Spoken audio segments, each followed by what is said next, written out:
Good morning, sir. Good morning, sir. Good morning.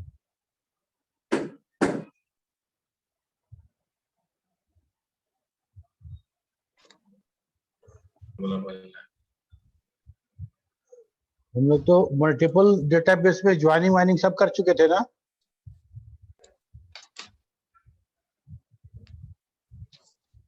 Sir multiple database का PDF नहीं मिला था तो दोबारा उसको प्रैक्टिस नहीं कर पाया।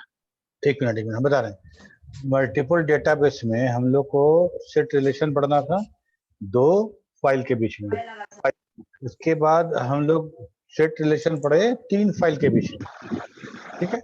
इसके बाद हम लोग 2 अलग अलग डेटाबेस को जोड़ के ज्वाइन करके एक डेटाबेस बनाने वाले थे, ठीक है। ज्वाइन रिलेशन, एक तो सेट रिलेशन था, एक ज्वाइन था। अगर यहाँ तक कंप्लीट हो गया हो तो हम लोग आगे बढ़ेंगे।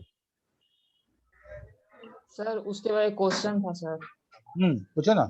जब सर फाइंड कमांड और सीक कमांड में डिफरेंस क्या है? दोनों तो सर एक तरह सेम ही लगता है। हम लोग को किसी वैल्यू को किसी फील्ड में सर्च करने के लिए टोटल 3 कमांड दिया गया है। एक लोकेट है, दूसरा फाइंड है और तीसरा सीक है। टोटल 3 कमांड है मेरे पास। फाइंड और सीक ये दोनों का दोनों जो है वो इंडेक्स फाइल में सर्च करता है, ठीक है। Yes. फाइंड और सीक दोनों इंडेक्स फाइल में सर्च करता है। लोकेट हमारा बिना इंडेक्स वाला जो सीक्वेंशियल सर्चिंग मेथड था उसमें वो सर्च करता था, पहली बात। दूसरी बात कि फाइंड कमांड के साथ हमको जो डेटा खोजना है वो डायरेक्टली हम देंगे, वो डायरेक्टली हम प्रोवाइड करते हैं, वेरिएबल के रूप में नहीं देते। अगर मान लो हम चाहते हैं अपने क्लाइंट को कि वो कुछ वैल्यू सर्च करे तो वो वैल्यू इंटर करेगा, उसको हम रखेंगे किसी मेमोरी वेरिएबल में और उस मेमोरी वेरिएबल को हम सर्च कराना चाहते हैं। ये काम फाइंड से नहीं हो सकता है, ये काम फाइंड से नहीं हो सकता है। फाइंड में डायरेक्टली हमको वैल्यू देना पड़ता है जिसको सर्च करते हैं, ठीक है। सीक के साथ है कि हम सीक यूज करने के लिए तो सबसे पहले कि जो सीक मान लो हम सिटी खोजना है या जो भी खोजना है, जिस फील्ड में खोजना है इंडेक्स होगा उस फील्ड पे, और उसके बाद जो वैल्यू सर्च कराना है वो हम इनपुट कराएंगे डेटाबेस में, सॉरी मेमोरी वेरिएबल में। इंटर नेम, तो यूजर अपना नेम डालेगा, ठीक है, वो नेम डालेगा और अच्छा, वो नेम सर जो यूजर नेम डालेगा वो नेम के अंदर स्टोर हो जाएगा। हाँ, नेम वो फाइंड नेम करेंगे, वेरिएबल के माध्यम से हम सर्च कर सकते हैं, ठीक है। तो हम जब प्रोग्राम लिखेंगे, सॉफ्टवेयर बनाएंगे और हम सपोज करो वो सॉफ्टवेयर तुम यूज कर रहे हो और तुम खोजना चाहते हो एक रमेश नाम के स्टूडेंट को, तो तुम्हारा चॉइस है ना, तुम रमेश खोजो, सुरेश खोजो, रंजन खोजो, जिसको खोजना है खोजोगे। हमको तो हम जिस समय सॉफ्टवेयर बना रहे थे उसमें तो पता नहीं था तुम किसको खोजोगे, ठीक है। तो हम तुमको अलाउ करेंगे कि enter a name you want to search, तुम नाम दोगे। उस नाम को हम कैसे समझेंगे जो प्रोग्रामर, हम क्या करेंगे कि हम एक वेरिएबल वहां पे एक्सपोज करेंगे कि जो तुम नाम दो वेरिएबल में स्टोर हो जाए और वेरिएबल लेके हम काम कर लेंगे, ठीक है। जैसे टेबल प्रिंट करना, ऑड इवन प्रिंट करना, सब का सब जो रन टाइम में जो वैल्यू होता है उस पर हम लोग करते हैं वेरिएबल के माध्यम से। सेम वही काम सीख करता है। क्लियर सबको? यस। हमको ये नहीं याद आ रहा है कि हम ज्वाइन बताएं कि नहीं बताएं। 2 डेटाबेस को यूज करके एक डेटाबेस, कंबाइंड डेटाबेस। अभी तक क्या कर रहे थे कि 2 डेटाबेस ट्रांजैक्शन और मास्टर को यूज करके लॉजिकली हम पूरा रिकॉर्ड दिख रहे थे, इन्फॉर्मेशन दिख रहे थे, जिसमें आधा रिकॉर्ड, आधा इन्फॉर्मेशन हमारा मास्टर फाइल से आ रहा था और बाकी आधा वाला जो था वो हमको ट्रांजेक्शन से आ रहा था। लॉजिकली दोनों डेटाबेस अलग अलग था, ठीक है। लेकिन अगर मान लो हमको ऐसा कुछ काम करना है जिसमें कि 2 डेटाबेस से डेटा फेच कर के लेने में बहुत टाइम लगने वाला है, ठीक है। तो हम दोनों डेटाबेस को जोड़ के एक डेटाबेस बना दें, रिडंडेंसी होगा तो हो, है ना, और उस डेटाबेस से कुछ काम कर दें। जैसे हम लोग, याद होगा तुमको, हम लोग शॉर्टिंग और इंडेक्सिंग में जब हम पढ़ रहे थे तो हम लोग बात करते थे क्या कि जब हमको रिपोर्टिंग करना हो, जब हमको वैसा कुछ काम करना हो जो बहुत बार बार चेंज नहीं होता है, उसमें हम लोग शॉर्टिंग प्रेफर करते थे, ठीक। क्यों? क्योंकि इंडेक्स में दो फाइल को हमको पढ़ना पड़ता है। एक तो इंडेक्स फाइल पढ़ो, वहां से रिकॉर्ड पड़ेगा, तो फिर मेन फाइल से डेटा उठाओ, फिर नेक्स्ट रिकॉर्ड इंडेक्स में आके पढ़ो, फिर उसका डेटा वहां से उठाओ। तो ये यहाँ से वहां बार बार करना पड़ता था रिपोर्टिंग के लिए। ठीक है, सपोज करो कि कोई एक फाइल है जिसे 5000 रिकॉर्ड है, तो 5000 बार हमको इंडेक्स फाइल में पढ़ना पड़ेगा और 5000 बार उस रिकॉर्ड को लेके हमको वहां जाना पड़ेगा। यस और नो? Yes sir. ठीक, तो क्या फॉर रिपोर्टिंग पर्पस हम उस फाइल को इंडेक्स करने की जगह सॉर्टिंग कर देते हैं। ठीक है, सॉर्टिंग कर देते हैं और उस इंडेक्स फाइल उस सॉर्टेड फाइल के आधार पे हम बोलते हैं रिपोर्ट बनाओ। कुछ करना ही नहीं है, पहला रिकॉर्ड, दूसरा रिकॉर्ड, तीसरा रिकॉर्ड, चौथा रिकॉर्ड, लाइन से सब रिकॉर्ड उठाता जाएगा और रिपोर्ट बनाता चला जाएगा। ये फास्ट हो जाएगा। फास्ट होगा, बोलो ना। Yes sir. Yes sir. ये फास्ट हो जाएगा। तो हम कभी कभी हमको ऐसा होता है कि किसी खास काम के लिए हमको लॉजिकल डेटा तो ठीक है। मान लो कि अगर एक बैंक है, कोई बैंक SBI हम ले लें, लाखों ग्राहक हैं उसके, उन लाखों ग्राहक में से कुछ लाख लोन लिए हुए हैं और हम अगर देखना चाहें कि सारे ग्राहक कौन कौन सा लोन लिया, कौन कौन सा इंस्टॉलमेंट पेमेंट किया है और दोनों इंडेक्स फाइल मास्टर और ट्रांजेक्शन है, हर फाइल के हर अकाउंट नंबर के आधार पे हम लोन खोजेंगे, डिपॉजिट खोजेंगे, ये कितना कॉम्प्लेक्स रिलेशन बनेगा सोचो। लाखों अकाउंट इधर, लाखों डिटेल यहाँ, हर अकाउंट का मल्टीपल अकाउंट यहाँ। ठीक, इसको लॉजिकली हम देख सकते हैं स्क्रीन पे, नो इशू, बहुत अच्छा से हो जाएगा। लेकिन अगर हम सबको मिला के अगर हम रिपोर्ट बनाना चाहें तो ये रिपोर्टिंग बहुत बड़ा होगा, टाइम टेकिंग होगा। ठीक, क्या उपाय है? एक उपाय ये है कि हम फॉक्सरो को ये कहें कि भाई ऐसा है कि दो फाइल अलग अलग तो हम बनाए थे, सही किए थे, गलती नहीं किए थे, ठीक किए थे, रिडंडेंसी हमको नहीं चाहिए था, इसीलिए दो अलग अलग फाइल बनाए थे। लेकिन ये दो फाइल जिस फाइल को तोड़ के बनाए थे, याद करो हम लोग जब रिडंडेंसी पढ़े थे तो एक फाइल बनाए थे जिसमें डेटा, जिसमें स्टूडेंट का नाम और पूरा लाइब्रेरी का डिटेल रखे थे और देखे थे कि 3000 समथिंग बाइट हो रहा था तो दो भाग में बांट दिए थे। याद है वो वाला बात? Yes sir. हाँ, बड़ा फाइल को बांट के दो छोटा छोटा फाइल बना दिए थे और बोले थे देखो जगह बच रहा है मेरा। Yes sir. ठीक है, तो अब इस दोनों छोटा छोटा फाइल को मिला के हम वही बड़ा वाला फाइल बनाना चाहते हैं जो उस समय हम नहीं बनाए थे किसी कारणवश, हम छोटा छोटा फाइल बना दिए थे। अब हम फॉक्सरो कह रहे हैं कि भाई हमको रिपोर्टिंग करना है या फर्दर कोई भी काम है, कोई भी काम हो, रिडंडेंसी होता है तो होने दो, लेकिन हमको वैसा वाला फाइल बना के दो, वैसा वाला फाइल बना के दो। तो उसका एक कमांड है जिसे हम, एक मिनट खोलने पहले,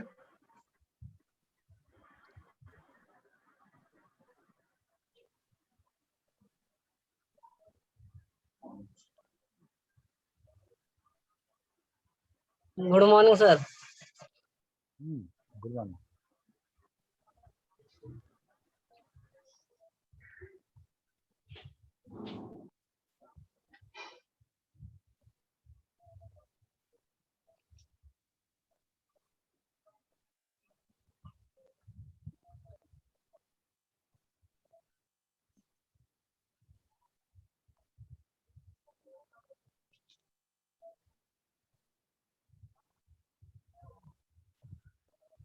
पिछले क्लास में ये हम लोग देख चुके थे।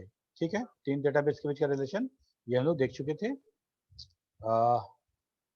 अब हम लोग को ये बात करना था ज्वाइनिंग टू डेटाबेसेस। हमको ये ध्यान नहीं आ रहा है कि ये बताएं कि नहीं बताएं, अगर बताएं तो अच्छा है, दोबारा हो जाएगा। ठीक है, तो कैसे दो डेटाबेस को ज्वाइन करेंगे? Just like on common field we create a relation between two और more database, we can join two databases to one databases on common field. Common field आवश्यक है, उसी के आधार पे जोड़ सकते हैं। ऐसे तो फिर जोड़ेंगे तो रोल नंबर किसी का, नाम किसी का हो जाएगा। ठीक है, कमांड क्या है? Join with. ज्वाइन विथ ये कमांड है, join with expression N with expression C to file. To file इतना ही कमांड ध्यान दो, फॉर फील्ड ये सब बाद में बात करेंगे। ठीक है, तो ज्वाइन विथ करना है expression N with expression C to file. Join creates a new database from two other databases. Both databases is identified by its work area. A में ये खुला है या B में खुला है, इस वजह से हम उसको रिकॉग्नाइज करेंगे.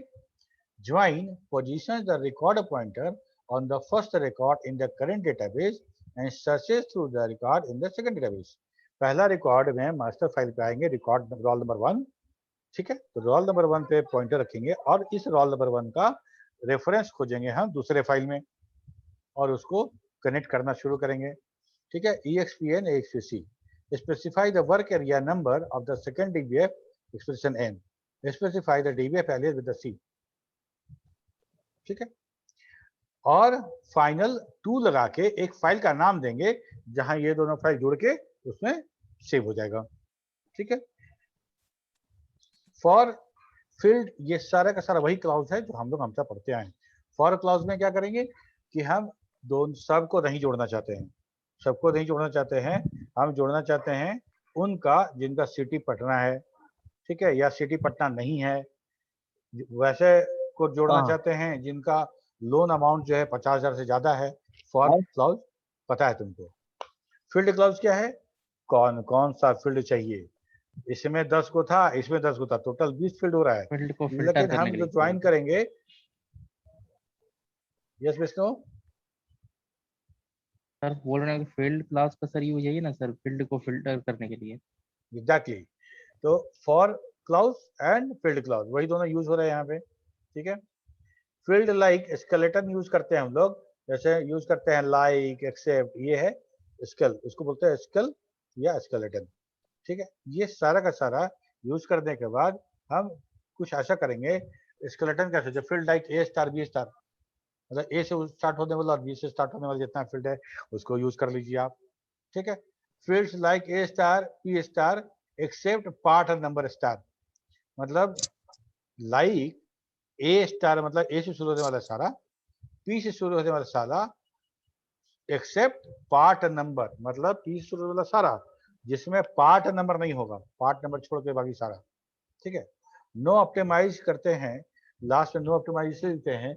जो रस्म टेक्नोलॉजी है जो हर कमांड को ऑप्टिमाइज करता है फास्ट एग्जीक्यूशन के लिए, उसको हम नो ऑप्टिमाइज करा देते हैं. मतलब ऑप्टिमाइज मत करिए, जैसा दिए वैसा एग्जीक्यूशन कराइए.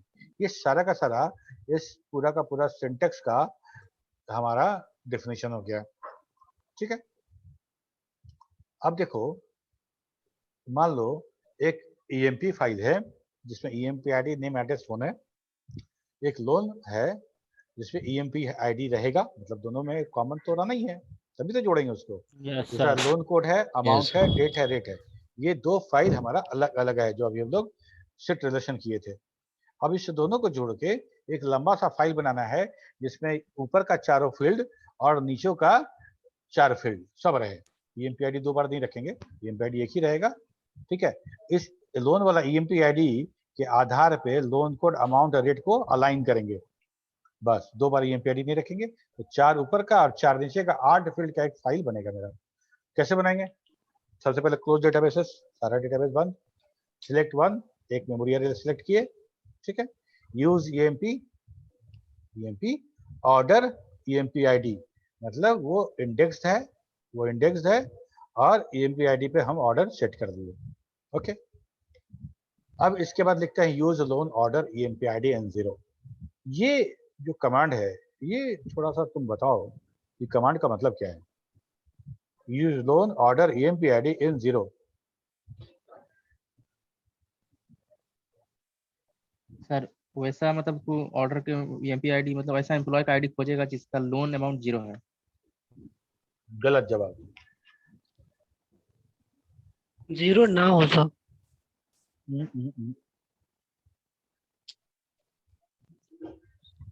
लोन का सर ऑर्डर ID सर 0 हो. यस सर, ये हो सकता है. ऑर्डर जिसका ID 0 नहीं.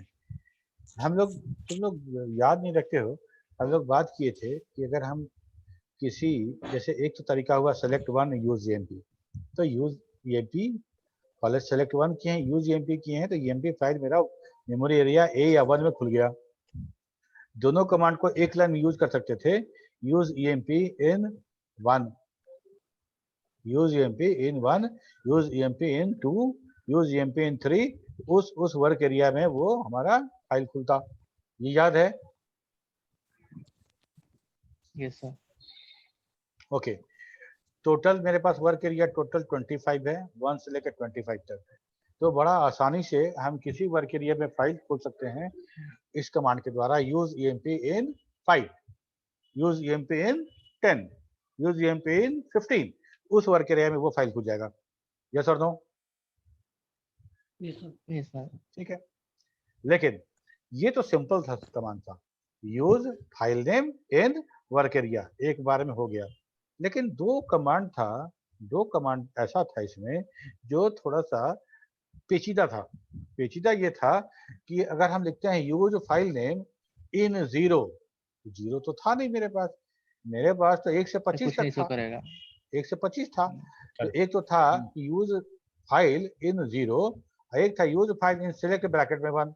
ये दो कमांड था जो थोड़ा सा ऑड टाइप का लग रहा था, लेकिन दोनों का मतलब था। क्या मतलब था ये बताओ?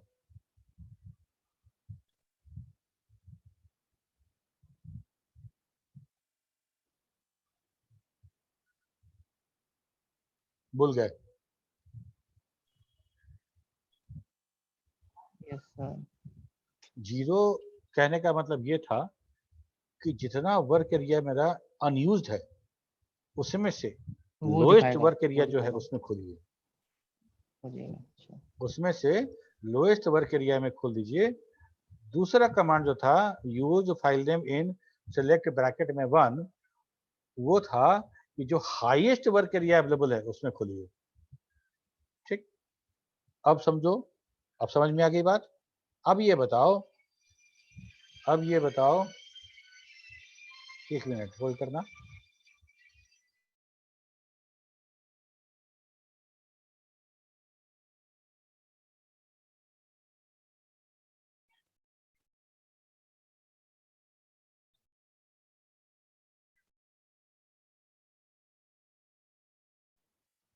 हाँ, तो अब ये बताओ कि इस कमांड का क्या मतलब, किस वर्क एरिया में लोन फाइल को खोलेगा? सर जो मतलब लो ऑर्डर में होगा सर, जो अनयूज्ड होगा और सबसे कम होगा लो ऑर्डर में। होगा मतलब क्या? सामने लिखा हुआ है सारा यस सर, कमांड लो हमको ऑर्डर में है वर्क उसी एरिया को बताओ। खोजेगा। Yes sir. लोएस्ट नहीं, लोएस्ट तुम्हारा एरिया जवाब में तुम सर, सेटिस्फाई नहीं है। लोएस्ट एरिया में सर खोजेगा। वो तो हम अभी बोले, वही तुम रिपीट करके बता रहे हो हमको। किस वर्क एरिया में खोलेगा ये बताओ ना। सर लोन के एरिया में। क्या विष्णु, सर लोन का एरिया कहाँ है? लोन को तो खोलना है जी।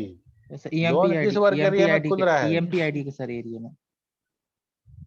तरीके ये एमपी आईडी फील्ड ना है जी, उसका कौन सा एरिया रहेगा?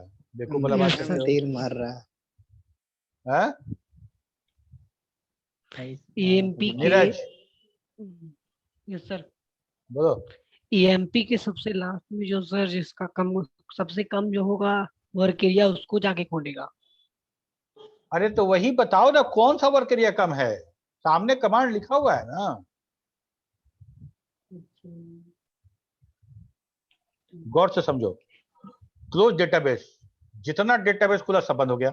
मतलब 1 से 25 तक वर्क एरिया खाली है कि भरा हुआ है? कोई भरा हुआ है? सब खाली है। सब क्लोज खाली है। डेटाबेस कहने का मतलब सारा डेटाबेस बंद। सारा डेटाबेस बंद। तो वर्क एरिया 1 से लेके वर्क एरिया 25 तक सब खाली है मेरा। सब खाली। ठीक, उसके बाद हम लिखते हैं सिलेक्ट 1 और ईएमपी हम यूज कर दिए। तो किस वर्क एरिया में ईएमपी खुला? फर्स्ट वर्क वन में खुला। तो अब कौन कौन सा खाली बचा? 24 रेस्ट 24 रेस्ट जो बच गया सर। 24। रेस्ट 20। अरे 1 से 25 तक था ना जी, तो 1 में खुल गया। यस तो सर। 2 से लेके 2 से 25 तक 24 खाली है। 2 से 25 यस सर। तक खाली है। Yes sir. वर्क एरिया 2 से लेके 25 तक खाली है। यस सर, खाली है। Yes sir. अच्छा, अब उसके बाद का कमांड ध्यान दो, यूज लोन इन 0 मतलब लोएस्ट वर्क एरिया। तो कौन सा वर्क एरिया लोएस्ट बचा हुआ है मेरे पास? 2 सर, यही तो पूछना है 2 तुमको। खुलेगा। 2 में खुलेगा, 2 नहीं खुलेगा। जो टू में खुलेगा, यस सर। यूज लोन जो है, loan file yes, work area 2 में खुलेगा। यही समझाना चाह रहे थे, यस समझ गए सर। सर। Okay sir. ठीक है? Yes sir. समझ तो गए, लेकिन एकदम भुगा दिए उनको। पहली बार से पढ़ रहे कोई हैं ना बात सर, नहीं, हम तो पहले नहीं बता सर। चुके हैं, तुम लोग को याद नहीं है, लेकिन कोई Yes, बात नहीं, sir. चलो अब समझ में आ गया बात। Yes use sir. Loan order EMPID। Order कहने का मतलब कि उसका जो इंडेक्स है उसको हम कॉमन फील्ड पे सेट कर लिए इन 0। तो वर्क एरिया 1 में EMP या वर्क एरिया 2 में लोन, सिंपल। Yes sir. अब हम लोग जीरो। ज्वाइन वाला जो कमांड है उस पे ध्यान दो। लिखते हैं join with loan. Join with loan. Loan loan क्यों लिखे, EMP क्यों नहीं लिखे? क्यों? क्योंकि हम लोग सिलेक्ट 1 में हैं, मतलब EMP वाले यहाँ पे EMP एरिया में है, हम EMP में ही ऑलरेडी हैं। यस EMP सर, में अभी है, एमपीए में। EMP वाले एरिया में है, तो EMP तो मेरे पास है, तो हमको उधर वाला उस एरिया के फाइल को हमको रेफर करना है। हम EMP रेफर में तो खुद करना है, है। तो हम लिखेंगे कि EMP में खड़ा होकर बोल रहे हैं join with loan, join EMP with loan to temp, मतलब ज्वाइन कर दीजिए EMP को लोन के साथ और टेम्प नाम का DBA बना दीजिए, ठीक है? Yes sir. लेकिन जोड़िएगा तो इस बात का ध्यान रखिएगा कि दोनों का EMPID मैच करा लीजिएगा। EMPID E01 यहाँ से उठाइएगा, आई वाला फाइलवा से EMP 02 मत उठा लीजिएगा, है ना? यहाँ से भी EMP 01 मिलाएंगे तब ना मेरा इंफॉर्मेशन सही तरीके का बनेगा, नहीं तो क्या होगा, यहाँ से एम्प्लॉय 01 उठा लिए, यहाँ से अगर दूसरा डेटा उठा दिए तो डेटा मिसमैच हो जाएगा, ठीक? उसको बताने का तरीका है फॉर EMPID, मतलब EMP का .EMPID बराबर लोन का EMPID होना चाहिए। सिर्फ पहला वाला लाइन का ध्यान दो, ज्वाइन विथ लोन, लोन के साथ ज्वाइन करना है तो टेम्प फॉर EMPID। EMPID किसका EMPID है? EMP फाइल का, इस फाइल का EMPID, इस फाइल का EMPID है ना? चूंकि हम EMP में है तो EMP.EMPID लिखना आवश्यक नहीं है, ठीक है? तो हम ये बता रहे हैं कि EMP.EMPID और loan.EMPID बराबर हो, वही दोनों को मिला बराबर के होना चाहिए। रिकॉर्ड क्रिएट करना है, ठीक है? इसके बाद तो बाकी तो क्लाउज है, भाई बना तो दीजिएगा, लेकिन फील्ड क्लाउज हमको ये फील्ड चाहिए, ये फील्ड चाहिए, EMPID चाहिए, नेम चाहिए, एड्रेस चाहिए, लोन में से लोन कोड ले लीजिए, लोन में कहाँ? सर्च चलेगा। नहीं रहा है।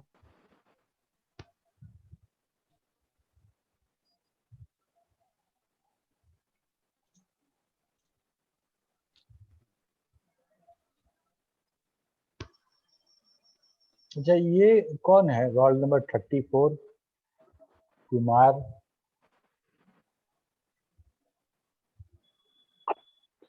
Yes sir. क्या बार डिस्कनेक्ट हो जा रहा है जी?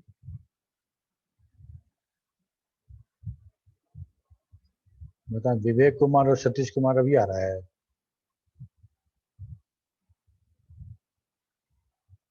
DP आप लोग ठीक से लगाइए, हम कई बार बोल चुके हैं, जो 118 है वो कार्टून जैसा लगाए हुए है, बाकी लोग तो लगाए भी नहीं है। अभी जिसका बोले थे तो हम लोग क्या बोल रहे थे कि हम लोग जैसे दो को ज्वाइन कर दिए, ज्वाइन करके एक टेम्प नाम का डेटाबेस बना दिए और यस बाकी सर। फील्ड जो है, फील्ड क्लाउज ला के हम फील्ड बता दिए कौन कौन सा फील्ड चाहिए। EMP वाला जो फील्ड है उसको सिंपल बता देंगे और दूसरे एरिया का जो फील्ड है उसमें हम लोग डेटाबेस का नाम, एरो और फील्ड नेम बताएंगे। और इतना करने के बाद जब हम एंटर करेंगे तो हमको एक टेम्प नाम का टेबल क्रिएट हो जाएगा और हम लोग तब यूज टेम्प करेंगे। यूज टेम्प करो, उसके बाद तुम जो करना करो, डिस्प्ले स्ट्रक्चर कर लो, ब्राउज कर लो, तो पता चलेगा तुमको जितना फील्ड तुम इंफॉर्मेशन दिए हो वैसा फील्ड जोड़ के एक फाइल बन गया, ठीक है? बहुत सिंपल है। हम इसका सर, एक स्क्रीनशॉट चीज अभी पूछना फिलहाल था। ले दो और हम तुमको फाइल भेजेंगे, करके देखना, बहुत आराम से हो जाएगा, ठीक है?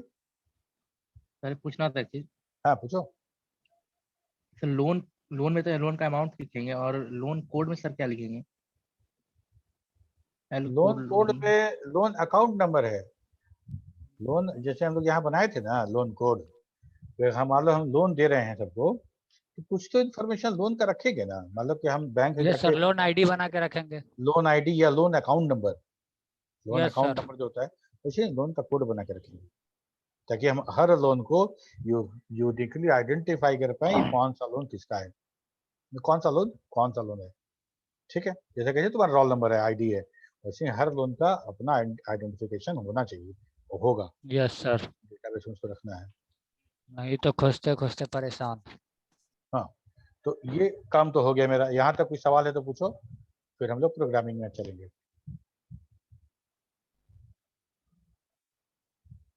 इसके समझ पहले गए वाला सर। वो था सेट रिलेशन, ठीक है, और ये था हमारा ज्वाइन। ठीक है, ज्वाइन विथ, ये काम हो गया। ओके, यहाँ तक तो हम लोग देख लिए।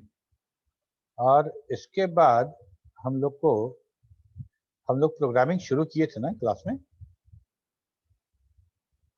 हम लोग प्रोग्रामिंग शुरू किए थे क्लास में, किए थे ना, एक आध क्लास हुआ था ना प्रोग्रामिंग का। Yes sir. हुआ था सर। कंपाइलर और इंटरप्रेटर के बारे में बताएं सर। क्या? कंपाइलर और इंटरप्रेटर के बारे में बताएं। हम लोग शुरू किए थे, जस्ट पहला ही क्लास हुआ था। सर शुरू से बताइएगा। तो जब हम शुरू करेंगे तब तुम लोग यही बोलोगे शुरू से बताइएगा।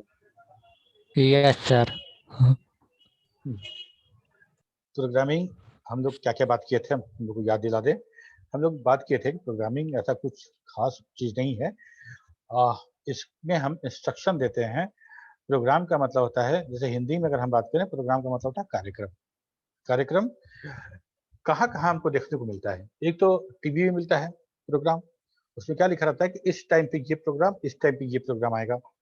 ठीक है, वो एक इंस्ट्रक्शन हमारे लिए है कि आपको इंडियन आइडल देखना है तो फलाने दिन को इतना बजे टीवी खोल के बैठ जाइएगा। दूसरा प्रोग्राम तुम यस सर, देखते हो, शनिवार को। ज्यादा नहीं बोलो, पढ़ाई हो रहा है, पढ़ाई रखो, नहीं तो तुरंत रिमूव कर देंगे फालतू बात करोगे तो। ठीक है, मोहम्मद अजमात, क्या नाम है तुम्हारा जी?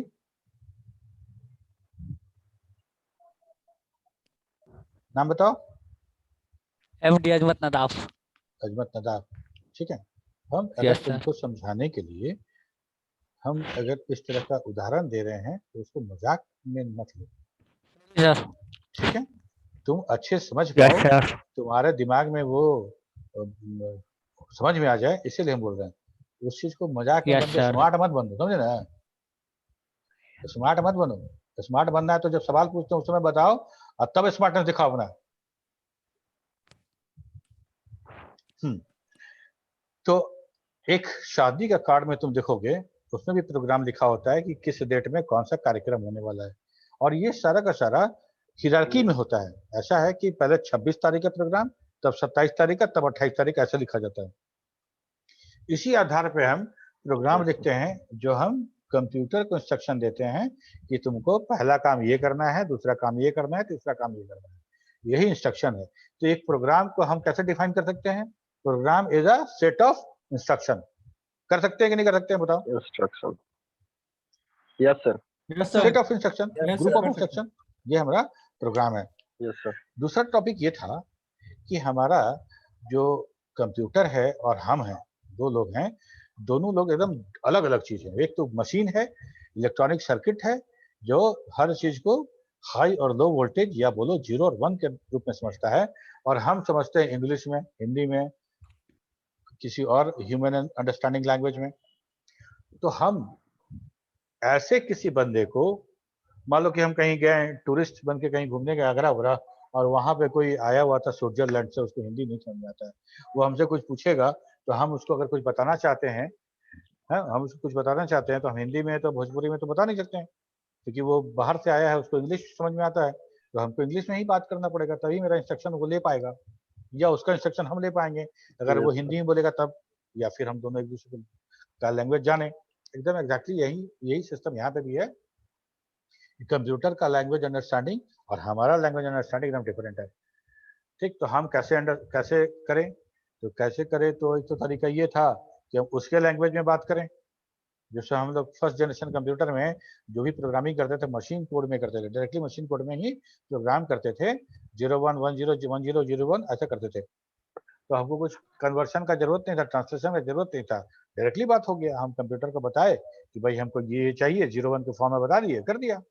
लेकिन 01 के फॉर्म में हमको किसी प्रोग्राम को समझना और लिखना मेरे लिए, हमारे लिए बहुत मुश्किल था, हमको बहुत मुश्किल था।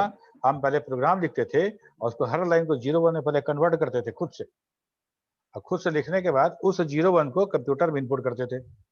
तो पहले प्रोग्राम लिखे, उसको कन्वर्ट किए 01 में। ये कन्वर्ट 01 में जो हम खुद करे थे, ये बड़ा पेचीदा काम था, बहुत टाइम टेकिंग भी था।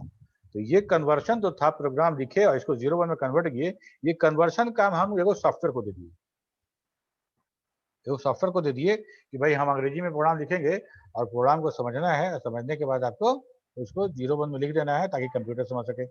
इसको बोलते हैं ट्रांसलेटर, इसको बोलते हैं ट्रांसलेटर। ट्रांसलेटर टोटल 3 तरह का हम लोग यूज करते थे। सेकंड जनरेशन है, फर्स्ट जनरेशन में तो directly machine code, second generation में हम लोग असेंबली कोड यूज किए, असेंबलर है ना, ऐड Yes, sir. सब्सट्रैक्ट लिख देते थे और असेंबलर उसको असेंबल करता था। उसके बाद उसके नेक्स्ट जनरेशन में हम लोग कंपाइलर का बात किए, कंपाइलर इंटरप्रेटर कंपाइलर इंटरप्रेटर का sir. बात किए। ठीक है, कंपाइलर कंपाइलर इंटरप्रेटर में अंतर भी समझ लिए हम लोग। कंपाइलर एक बार में पूरा का प्रोग्राम का ऑब्जेक्ट कोड बना के स्टोर कर देता है फाइल के,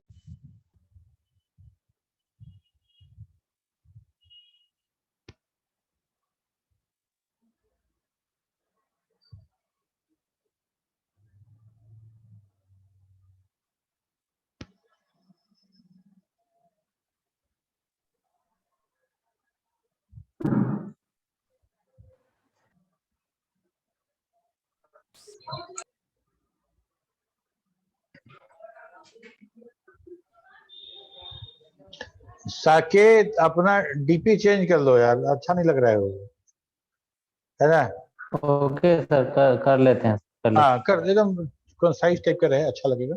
क्योंकि हम लोग को इस ठीक बात है, का भी ठीक। ध्यान रखना है कि सारा जो सारे जितना क्लास हो रहा है तो यूट्यूब पे जाने वाला है ना। तो हम ओके लोग सर, को ओके सर। इम्प्रेसिव लगना चाहिए सारा कुछ।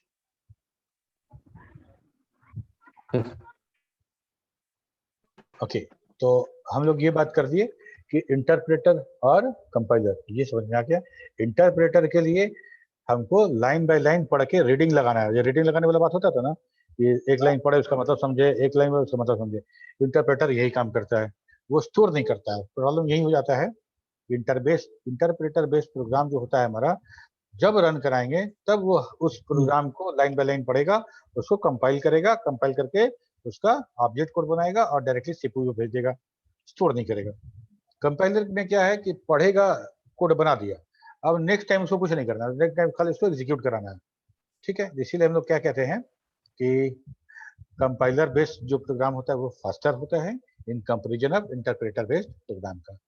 यही कारण है कि हम लोग पाइथन के बारे में बात करते हैं कि पाइथन थोड़ा सा इफिशियंसी पाइथन का कम है, क्योंकि वो भी इंटरप्रेटर बेस्ड है।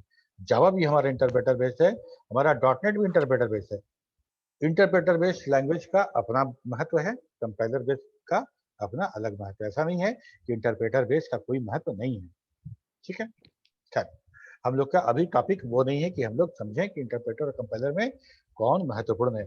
हमको समझना ये था कि ट्रांसलेटर ज्यादा समझाएंगे तो कंफ्यूजन होगा, वो इन ड्यू कोर्स वो तुमको समझ में आएगा, आगे कोर्स में बताएंगे। अभी फिलहाल हम समझें इंटरप्रेटर और कंपाइलर। यहाँ तक क्लियर है तो बोलो। Yes sir. Yes sir, clear है। All clear sir. Good.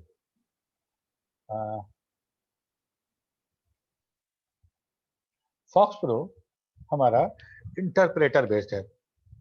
Interpreter based तो है, लेकिन ये क्या किया कि मान लो हम एक बहुत जबरदस्त सॉफ्टवेयर लिखते हैं, उस सॉफ्टवेयर का कीमत है 50,000 रुपया, और हम तुमको बताए कि इंटरप्रेटर बेस के साथ ये प्रॉब्लम था कि अगर हमको उसको बेचना चाहते हैं, किसी को डिलीवर करना चाहते हैं, तो इंटरप्रेटर बेस तो EXE बनाएगा नहीं, उसको मेन फाइल चाहिए, मेन फाइल चाहिए ताकि वो लाइन बाय लाइन रन कराए। अब हम पूरा का पूरा 1500 लाइन का प्रोग्राम है, 1500 नहीं, 4000 का तो बहुत बड़ा होगा, 5000 लाइन का एक प्रोग्राम हम बेच दिए तुमको, हम तुमको बेच दिए। अब क्या होगा कि अब तुम रन तो कराओगे, लेकिन तुम देख सकते हो कि हम क्या कोडिंग किए हैं। समझ में आ रही है बात? हम क्या कोडिंग किए हैं तुम देख सकते हो, सीख सकते हो, उसको मॉडिफाई करके दूसरा प्रोग्राम बना सकते हो। तो मेरा जो इंटेलेक्चुअल प्रॉपर्टी था, मेरा दिमाग था, मेरी जानकारी थी, मेरा जो फार्मूला था, वो सब लीक हो गया, वो तुमको पता चल गया और मेरे राइवल को पता चल जाएगा। तो अब हमसे सॉफ्टवेयर कोई नहीं खरीदेगा। ये बात समझ में आ रही है? Yes sir. ठीक, यस सर। क्या तरीका अपनाया जाए? हम एक काम करते हैं, हम इंटरप्रेटर को कहते हैं कि जो तुम प्रोग्राम लिखोगे उसको कन्वर्ट कर देते हैं तीसरे लैंग्वेज में। एक लैंग्वेज मेरा, एक लैंग्वेज कंप्यूटर का, 2 लैंग्वेज है। ठीक, यस सर। अब हमारा लैंग्वेज वाला प्रोग्राम हम क्या किए, जैसे ही रन कराए उसको एक तीसरे लैंग्वेज में कन्वर्ट कर दिए, तीसरे लैंग्वेज में कन्वर्ट कर दिया। वो हम तुमको दे देंगे, वो तुम खोलोगे तुमको कोई पता नहीं चलेगा क्या लिखा हुआ है, लेकिन जो इंटरप्रेटर उसको पता है क्या लिखा हुआ है।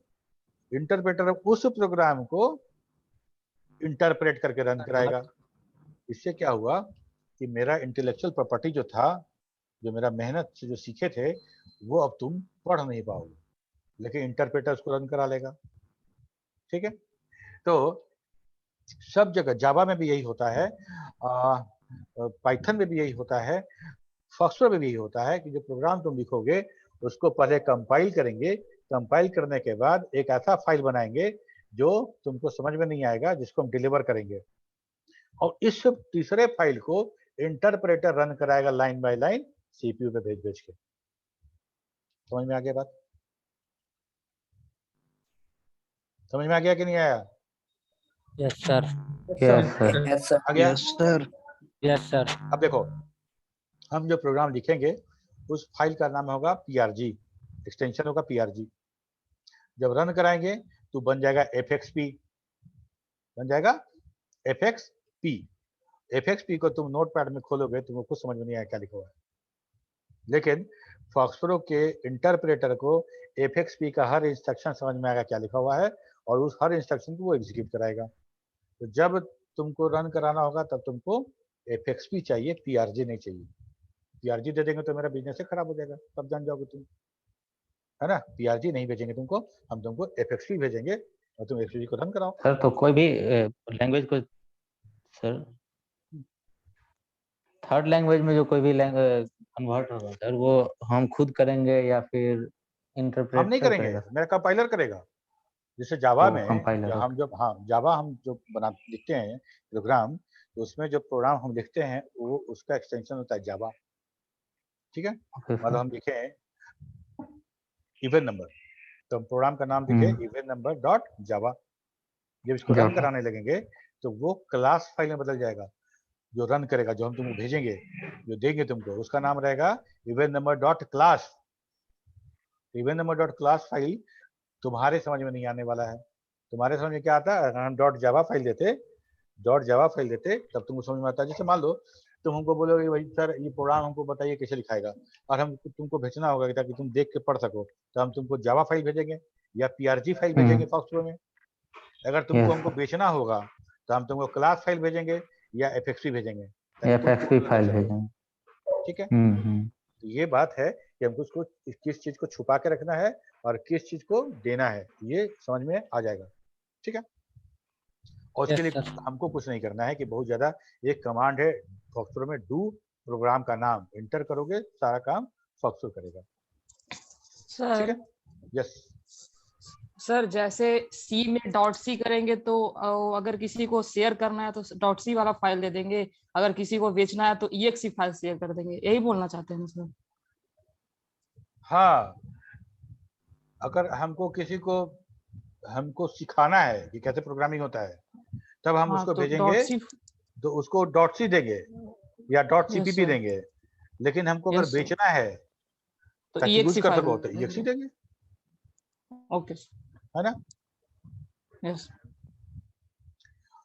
ओके, यहाँ तक तो हो गया। इसके बाद हम लोग सीधे प्रोग्राम में आएंगे। वो रन कराने के लिए, क्रिएट करने के लिए modify command, file name modify command. Command इसे बोलते हैं कि हमारा जो फॉक्सट्रो का जो प्रोग्रामिंग है उसमें हम लोग फॉक्सट्रो का दिया गया कमांड यूज करते हैं। ठीक है, बाकी किसी प्रोग्रामिंग में तुम जाओगे तो वहाँ इंस्ट्रक्शन यूज करते हैं हम लोग। इंस्ट्रक्शन यूज कर क्या करोगे, देखो तो या तो तुम वेरिएबल बनाओगे, इफ करोगे, गुना भाग जोड़ घटाव करोगे, फॉर लूप्स लगाओगे, यही सब काम करोगे। फॉक्सट्रो में हम डेटाबेस खोल सकते हैं, डेटाबेस का रिकॉर्ड देख सकते हैं, ब्राउज कर सकते हैं, अपेंड कर सकते हैं, एडिट कर सकते हैं। जितना कमांड हम फॉक्सट्रो में पढ़े सब यहाँ पे यूज होगा। बाकी लैंग्वेज में सिर्फ तुम्हारे पास क्या इंस्ट्रक्शन है, ऑपरेटर्स है, लूप्स है, सिलेक्टिव के लिए केस है और इफ है। ठीक है, लेकिन फॉक्सट्रो में हमारे पास पूरा का पूरा डेटा हैंडलिंग कमांड है। ठीक है, तो हम लोग इसी को जो प्रोग्राम फाइल बोल रहे हैं उसको हम लोग प्रोग्राम फाइल ही बोलते हैं और कमांड फाइल ही बोलते हैं, क्योंकि कमांड लिखा हुआ है। ठीक है, तो कैसे लिखते हैं, मॉडिफाई कमांड। तो मॉडिफाई से ये कंफ्यूज मत होना कि पहले से बना हुआ है उसको मॉडिफाई करना है, ऐसा नहीं है। पहली बार लिखेंगे तब भी मॉडिफाई कमांड, बाद में उसमें कुछ अपेंड करना हो, कुछ घटाना हो, कुछ मिटाना हो, कुछ एडिट करना हो, फिर मॉडिफाई कमांड। कमांड एक ही है, बार बार फाइल खोलने के लिए, है ना। फाइल में ओपन जाके खोलते हैं ना हम लोग, ठीक उसी तरह से मॉडिफाई कमांड है। एक प्रोग्राम बनाए हैं MyPRG, कैसे बनेगा, तो लिखेंगे modify command MyPRG, modify space है कमांड MyPRG। तो मेरा पास एक नोटपैड जैसा खुलेगा, उसमें हम सारे कमांड लिखेंगे, सारे इंस्ट्रक्शन लिख देंगे और उसके बाद उसको Ctrl+W से सेव कर लेंगे। तो हमारा myprg.prg बन जाएगा। उसको रन कैसे कराएंगे, डू लगाएंगे और फाइल नेम लिख देंगे डू myprg, रन कर जाएगा।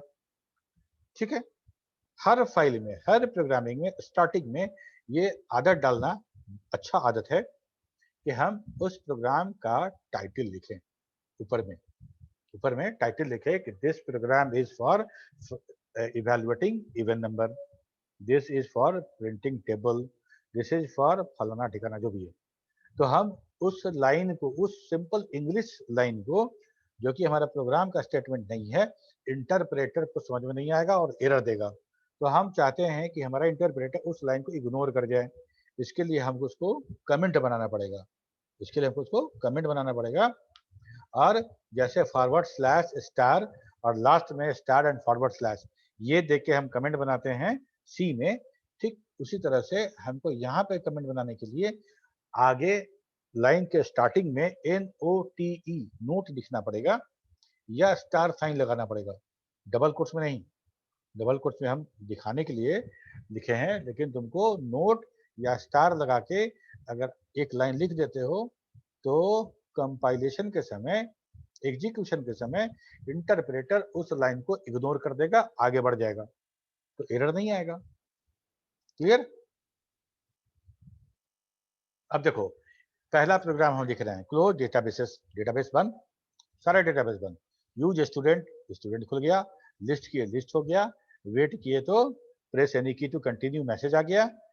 ठीक है, जब तक हम कंटिन्यू नहीं करेंगे, आगे रन नहीं कराएंगे तब तक ब्राउज नहीं आएगा। वेट मतलब हॉल्ट हो गया, एग्जीक्यूशन हॉल्ट हो गया यहाँ पे आके। ठीक है, यहाँ के बाद लिखा प्रेस एनी की टू कंटिन्यू, हम की दबाए, कंटिन्यू हो गया, ब्राउज विंडो खुल गया खुद से। तो मतलब कितना इंस्ट्रक्शन लिखे थे इसमें, 1 2 3 4 5, टोटल 5 इंस्ट्रक्शन लिखा हुआ था। और सर 12:30 से पोदार सर का क्लास है। हाँ, अगर हो जाएगा टाइम तो बताना हमको। ठीक है, 12:35 हो गया सर। यस सर, हो गया सर। ठीक है, 1 मिनट, ये बस सुन लो। ये 5 इंस्ट्रक्शन था, ये पांचों instruction top to down, left to right, इस तरह से एग्जीक्यूशन होगा। एग्जीक्यूशन ब्राउज एग्जीक्यूशन हो जाएगा, last command, last statement, sorry instruction browse, ये कमांड एग्जीक्यूशन करने के बाद ये प्रोग्राम मेरा स्टॉप हो जाएगा। ठीक है, यस सर। अच्छा, अटेंडेंस कौन भेजेगा, विष्णु? ले लिया सौरभ ले लिया सर। सौरभ ले लिया? अच्छा, लिया। हाँ सौरभ है ना, ठीक है सौरभ, ओके चलो bye bye. Thank you sir. Bye bye thank you sir. Sir. Bye. Sir